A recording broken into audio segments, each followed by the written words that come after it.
Hello guys, welcome to Maurya medical education. आज की lecture में हम लोग डिस्कस करेंगे हार्ट डिजीज इन प्रेगनेंसी। कहने का मतलब है कि प्रेगनेंसी के टाइम में हार्ट से रिलेटेड कौन कौन से डिजीज होते हैं, कौन कौन से एबनॉर्मलिटी देखने को मिलती है, हम उस चीज़ को आज हम लोग डिस्कस करेंगे। तो चलिए सबसे पहले हम लोग इसका इंट्रोडक्शन देखते हैं।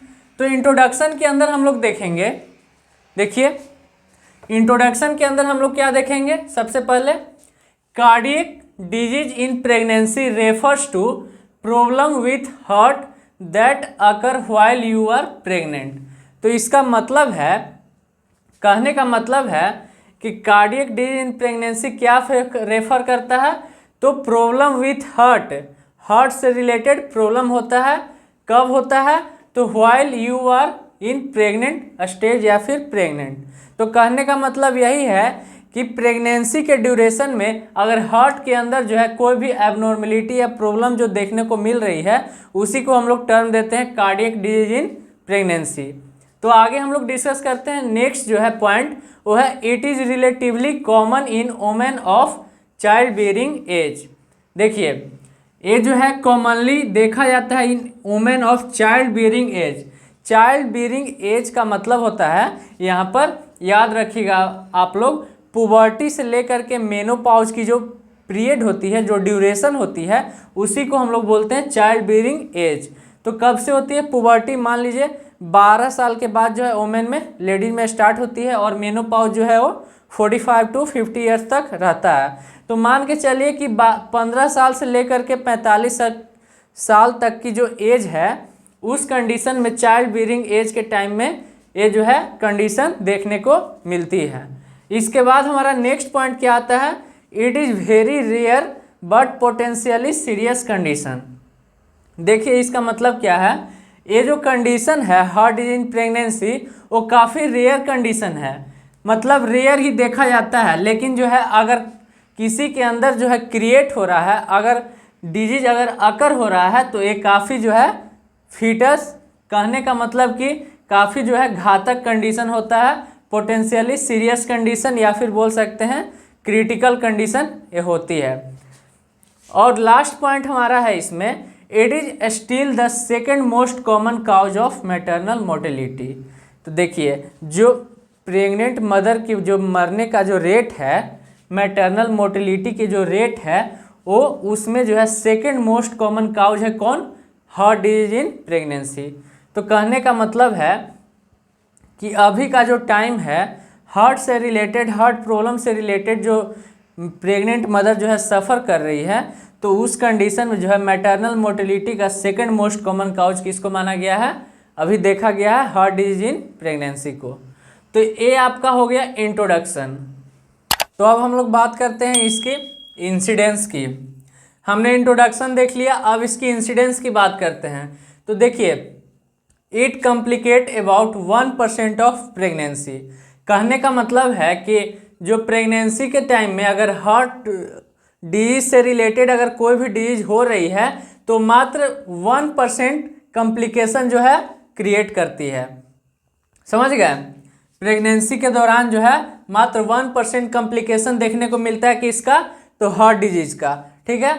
सेकेंड अगर बात करें तो प्रीवियस जो है 50 ईयर्स में देखा गया है ऐसा कि जो रेशियो है 5.6 था। मान के चलिए कि अभी से 50 साल पहले जो रेशियो था वो 5.6% पर 1 लाख लाइव बर्थ में देखा गया था कि हार्ट से जो है, हार्ट के डिफेक्ट से या फिर एबनॉर्मेलिटी के कारण जो है 5.6% बच्चा जो है मर रहा था। लेकिन मर रहा था या फिर बोल सकते हैं कि हार्ट के कोई भी डिफॉर्मिटी से वो सफ़र कर रहा है। तो वो जो कंडीशन है अब जो है घट करके मात्र 0.3% पर 1 लाख लाइव बर्थ में कॉम्प्लिकेशन जो है अब देखने को मिलती है।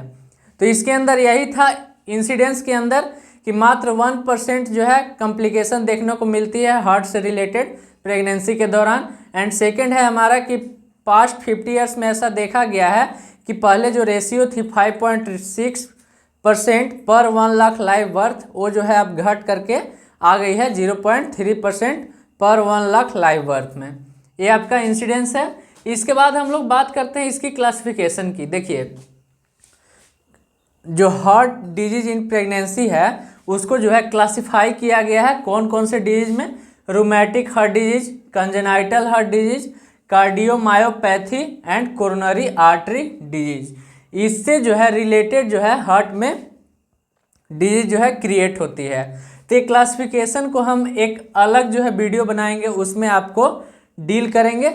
अलग वीडियो मेरा जल्द ही आने वाला है, तो उसमें आपको पूरा जो है डिटेल में बताया जाएगा कि रूमेटिक हार्ट डिजीज के अंदर कौन कौन से डिफॉर्मिटी देखने को मिलती है, कंजेनाइटल हार्ट डिजीज के अंदर कौन कौन से, जैसे आपका आर्ट्रियल सेप्टल डिफेक्ट है, वेंट्रिकल सेप्टल डिफेक्ट है, ये सब आप लोग को टेट्रालॉजी ऑफ फैलोट है, ये सब जो है एबनॉर्मेलिटी इसके अंदर आपको मिलेगी। कार्डियोमायोपैथी है, मसल्स में जो है एबनॉर्मेलिटी या फिर इन्फेक्शन की वजह से डैमेज हो सकता है। तो coronary artery disease, coronary artery से रिलेटेड डिजीज देखने को मिलेगी। कोरोनरी आर्टरी क्या है, तो ये हार्ट के मसल्स में जो है ब्लड सप्लाई करने का काम करती है। तो इसका हम लोग एक अलग हम वीडियो बनाएंगे, उसमें आप लोग को डिटेल में बना देंगे। वो वीडियो जल्द ही आ जाएगा, लिंक में हम दे देंगे, इसमें आप लोग वहाँ से जा करके। तो अब हम लोग बात करते हैं इसकी काउजेज की। तो काउजेज के अंदर फर्स्ट हमारा आता है एडवांस एज। मान लीजिए अगर पर्सन का एज बहुत ज़्यादा है तो उस कंडीशन में क्या होगा, प्रॉपर कॉन्ट्रैक्शन नहीं हो पाएगा, प्रॉपर जो है यूटेरस का कॉन्ट्रैक्शन नहीं हो पाएगा, प्रॉपर जो है ब्लड फ्लो नहीं हो पाएगा। क्यों नहीं हो पाता है, ड्यू टू मसल जो है हमारा वो वीक हो जाता है। वीक होने के कारण जो है प्रॉपर कॉन्ट्रैक्शन रिलैक्सेशन हार्ट का नहीं हो पाता है इस कंडीशन में, जिसके कारण जो है बहुत सारे डिजीज और इन्फॉर्मिटी देखने को मिलती है। इसके बाद नेक्स्ट हमारा जो काउजेज है वो है कार्डियक अरिथमिया और लेफ्ट वेंट्रिकुलर हाइपरट्रॉफी। तो अरिथमिया कहने का मतलब है कि इरेगुलर हार्ट बीट। तो इस कंडीशन में क्या होता है कि देखिए लेफ्ट वेंट्रिकुलर ये है हमारा, इसमें क्या हो रहा है, हाइपरट्रॉफी हो रहा है, मतलब इसका जो साइज है, सेल का नंबर है, इसका इंक्रीज कर रहा है। तो जब सेल का नंबर यहाँ पर इंक्रीज करेगा तो यहाँ से जो ब्लड है वो ब्लड कम निकल पाएगा, कभी ज़्यादा कभी कम निकल पाएगा। तो जिसके कारण क्या होगा कि कार्डियक आउटपुट जो है वो इरेगुलर हो जाएगा, कार्डियक आउटपुट जो है कम हो जाएगा। तो कम होने के कारण जो है बहुत सारे डिजीज फिर देखने को मिल सकते हैं। तो यही बोल रहा है कार्डियक अरिथमिया और left ventricular hypertrophy.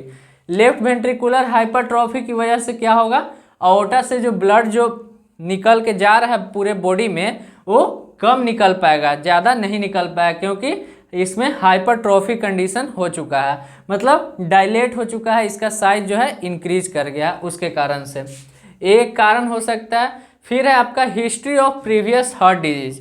Previous heart disease कहने का मतलब है कि जैसे आपका आर्ट्रियल सेप्टल डिफेक्ट है, वेंट्रिकुलर सेप्टल डिफेक्ट है, टेट्रालॉजी ऑफ फैलोट है, अगर कोई भी ऐसा कोई डिजीज अगर पहले कभी हुआ हो तो उस कंडीशन से भी देखने को मिल सकती है। मान लीजिए कोरोनरी आर्टरी अगर कोई डिजीज पहले से हुई हो तो उस कंडीशन में जो है हार्ट के अंदर डिफॉर्मिटी देखने को मिल सकती है। तो ये आपका काउजेज था कि एडवांस एज के कारण हो सकता है, या फिर कार्डियक अरिथमिया के कारण हो सकता है, या कभी पहले जो है हार्ट डिजीज अगर हुआ हो तो उस कंडीशन में हो सकता है। अब हम लोग बात करेंगे इसकी रिस्क फैक्टर की, किससे होने का चांसेज है। तो देखिए फर्स्ट इसमें आता है हमारा इन्फेक्शन। इन्फेक्शन से जो है कैसे हार्ट पे असर पड़ेगा आप लोग देखिए। हाँ, इन्फेक्शन में हो सकता है बैक्टीरियल हो सकता है। तो एक चीज़ आप लोग याद रखिएगा, एक स्ट्रेप्टोकोकस पायोटीन बैक्टीरिया होती है, स्ट्रेप्टोकोकस पायोटीन। ये स्ट्रेप्टोकोकस पायोटीन बैक्टीरिया है जो कि इन्फेक्शन काउज करती है, कहाँ, हार्ट की मसल्स और या फिर हार्ट की valve में, जो बाइकस्पिड और ट्राइकस्पिड valve प्रेजेंट होते हैं, पल्मोनरी valve और aortic valve। ये valve और हार्ट की जो मसल्स है उसमें जो है इन्फेक्शन काउज करती है, उसको डैमेज करने का काम करती है। तो इन्फेक्शन के थ्रू हो सकता है। फिर आपका अनेमिया के थ्रू। तो अनेमिया की कंडीशन में कैसे हार्ट डिजीज काउज होगी, देखिए अनेमिया की कंडीशन में क्या होता है, आरबीसी जो है लो हो जाता है। जब आरबीसी जो है फॉर्मेशन कम होगा आरबीसी का, तो फिर हेमोग्लोबिन का लेवल जो है कम होगा या ज़्यादा होगा, कम होगा। तो जब हेमोग्लोबिन का लेवल जब यहाँ पे कम हो रहा है तो उस कंडीशन में क्या होगा, ऑक्सीजन और CO2 जो हार्ट तक पहुँच रहा है वो हार्ट तक कम पहुँचेगा, क्योंकि हेमोग्लोबिन जब कम बन रहा है तो ऑक्सीजन और CO2 का लेवल भी हमारे बॉडी के अंदर कम होगा तो हार्ट तक कम पहुँचेगा। हार्ट तक अगर कम पहुँचेगा तो बहुत सारे डिजीज फिर एराइज होंगे, ठीक है, हार्ट के अंदर डिफॉर्मिटी देखने को मिलेगी। इसके बाद हम लोग नेक्स्ट बात करते हैं हाइपरटेंशन।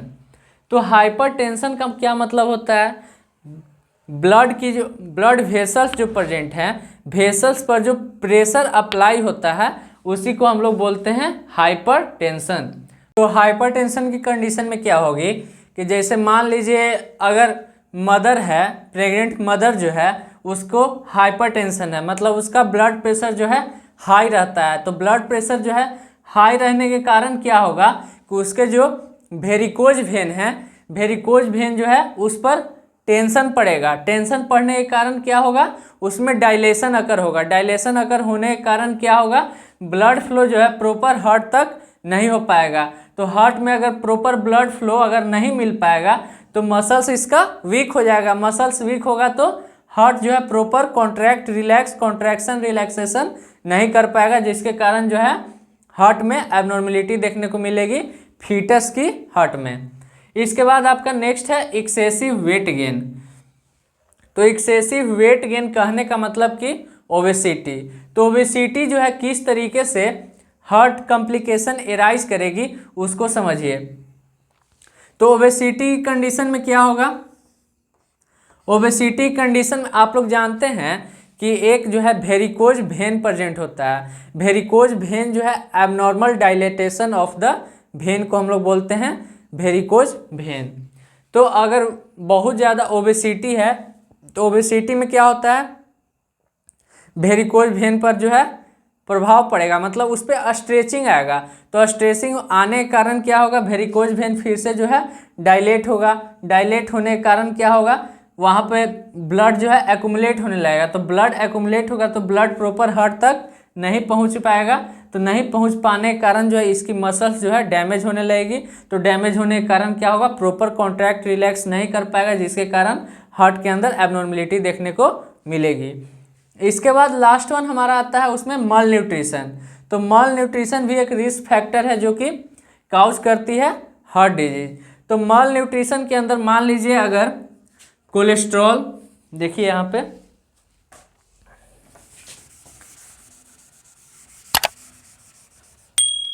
मान लीजिए कोलेस्ट्रॉल, कार्बोहाइड्रेट और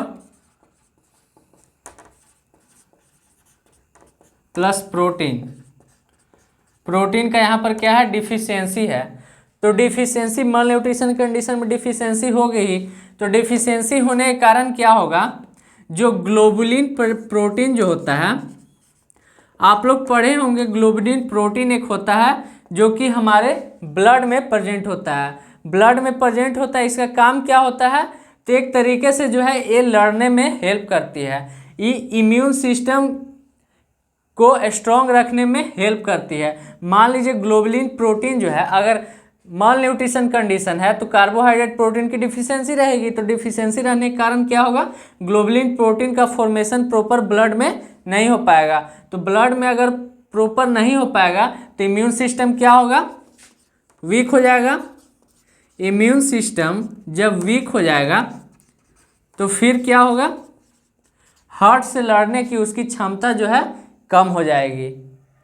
हार्ट से मान लीजिए इम्यून सिस्टम जब वीक है तो कोई भी इन्फेक्शन वगैरह अगर अटैक करता है, जैसे हमने देखा था कि इन्फेक्शन भी काउज कर रहा था, तो इन्फेक्शन वगैरह अटैक करता है तो उससे लड़ नहीं पाएगा। जब उससे लड़ नहीं पाएगा तो उस कंडीशन में जो है हार्ट के अंदर एबनॉर्मेलिटी देखने को मिलेगी। तो ये आपका है काउजेज के अंदर। और रिस्क फैक्टर हमने देखा कौन कौन से रिस्क फैक्टर हो सकते हैं। तो अब हम लोग साइन सिम्टम की बात करते हैं, कौन कौन से साइन एंड सिम्टम देखने को मिलते हैं हार्ट डिजीज इन प्रेगनेंसी के दौरान। तो देखिए सबसे पहले क्या मिलेगा, ब्रीथलेसनेस, मतलब सांस वो नहीं ले पाएगा, सांस की जो है ऑक्सीजन की उसके अंदर कमी रहेगी। तो ऑब्वियस सी बात है, हार्ट से रिलेटेड अगर कॉम्प्लिकेशन है तो कार्डियक आउटपुट कम आएगा। जब कार्डियक आउटपुट जो है कम आएगी तो उस कंडीशन में क्या होगा, जो ऑक्सीजन है, ऑक्सीजनेटेड ब्लड जो है वो बॉडी में कम जा रही है। तो बॉडी में कम जा रही है तो ऑक्सीजन के लेवल कम रहने के कारण क्या होगा, ब्रीथलेसनेस उसको होगा। प्लस में क्या होगा, हम देख रहे हैं कि पल्मोनरी हार्ट के अंदर जो है, पल्मोनरी के अंदर ही पल्मोनरी जो वेन है वहाँ से लंग्स में जा रही है ब्लड, तो ब्लड जा रही है तो पल्मोनरी वेन के अंदर ब्लड रहने के कारण जो है वहाँ पर डायलेशन अकर हो रहा है, उसको हम लोग इडीमा टर्म देते हैं। वहाँ पर जो है पल्मोनरी इडीमा क्रिएट हो रहा है। वो हम लोग देखेंगे कि जो आप वीडियो में देखिएगा, जो कंजेनाइटल हार्ट डिजीज वगैरह हम लोग डिस्कस करेंगे, ASD VSD जो है ventricular septal defect, arterial septal defect, उसमें आपको क्लियर हो जाएगा वहाँ से कि आखिर किस तरीके से ये हो रहा है आकर। जो भी है वीडियो का जो लिंक है वो डिस्क्रिप्शन में आपको मिल जाएगा, आप वहाँ से देख लीजिएगा, ठीक है। उसके बाद है low level of oxygen in your blood. तो साइन सिम्टम ये भी देखने को मिलेंगे कि ब्लड में जो है ऑक्सीजन का लेवल कम रहेगा, क्योंकि कार्डियक आउटपुट ही जब कम आ रहा है तो ऑब्वियस सी बात है कि उसमें जो ऑक्सीजन का लेवल रहेगा वो कम रहेगा, और मिक्स ब्लड आ रहा है इस कारण से कम होगा। टैकीपीनिया मतलब रैपिड ब्रीथिंग, सांस लेने में जो है दिक्कत होगा, सांस जो है हड़बड़ा करके मतलब बोल सकते हैं पाल्पिटेशन उसके अंदर होगा। अब आप खुद बताइए कि अगर जो है कार्डियक आउटपुट जो है एबनॉर्मल आ रहा है तो उस कंडीशन में जो पेशेंट का जो ब्रीथिंग पैटर्न है वो नॉर्मल रहेगा कि एबनॉर्मल रहेगा। तो उस कंडीशन में जो है टैकीपीनिया होगा। साइनोसिस होगा, साइनोसिस कहने का मतलब कि ऑक्सीजन की जब डिफिशियंसी होगी तो ब्लूइश डिस्कलरेशन ऑफ स्किन देखने को मिलेगा। जब टैकीपीनिया रहेगा, पाल्पिटेशन रहेगा, तो उस कंडीशन में स्वेटिंग होगा, पसीना बहुत ज़्यादा निकलेगा। उसके बाद आपको थकान टाइप का लगेगा। जब हमारे बॉडी के अंदर ऑक्सीजन की कमी रहेगी तो उस कंडीशन में आपको थकान टाइप का लगेगा। तो ये आपका साइन एंड सिम्टम था। तो अब डायग्नोसिस और मैनेजमेंट हम लोग नेक्स्ट वीडियो में बात करेंगे उसको। सो आज के लिए इतना ही।